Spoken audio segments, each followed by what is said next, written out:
pahakbang patungo sa panibagong taong panuruan, formal nang binuksan ang pagsisimula ng klase sa Santa Barbara Elementary School ngayong araw. Alas 6 pa lang ng umaga ay nakahanay na ang mga miyembro ng SELG, YESO, BEAT at Alisto Kids sa gate ng paaralan upang salubungin ang mga mag-aaral, magulang at mga guro.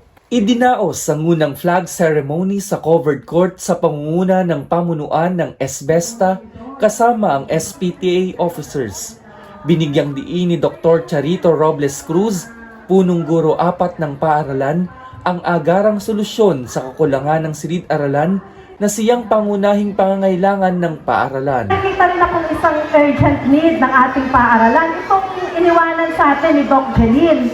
Talagang pinaghirapan niya yan na mapalo up. Sabi niya, binili niya talaga sa akin. Piniem pa niya ako. Doc Chick, kailangan na lang ng follow up.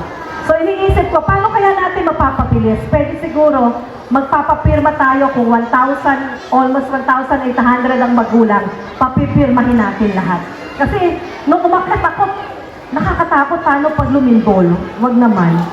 Hindi na siya safe na pag-anuhan talaga. Itong nasa likod, anong nagkaklase doon? Grade 2? Grade 4. Grade 4 at saka grade 3. So marami tayong kulang na classroom. So thank you so much po sa mga magulang na still may tiwala sa ating paaralan. Kasi ngayon po, meron tayong mga klase na magsishifting. Hindi rin pinalagpas ng lokal na pamahalaan sa pangunguna ni Kapitan Cesar Basco Chico Sr. ang pagbibigay at pagpapakita ng kanyang pagsuporta sa unang araw ng balik eskwela. Kanyang hinamo ng lahat ng mag-aaral na mag-aral ng mabuti.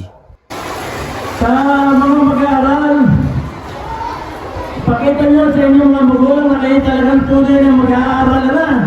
Maagang gigising na. Tutulong muna sa bahay sa inyong mga magulang at pagsikapan niyong matuto kaagad. Naging mas masaya ang programa dahil sa mga papremyong handog at almusal mula sa iba't ibang education partners ng SBES. Pagkatapos ng programa ay muling nagkadaupang palad ang mga mag-aaral at kanilang mga gurong tagapayo, gayon din ang kanilang mga kamag-aral.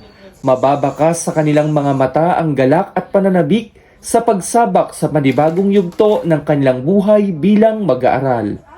Mula sa hulmahan ng karunungan at natatanging kakayahang pang-akademiko at teknikal ng Santa Barbara Elementary School, ako si Cedi Garcia, patuloy na maghahatid ng katotohanan para sa nagkakaisang Bulacan.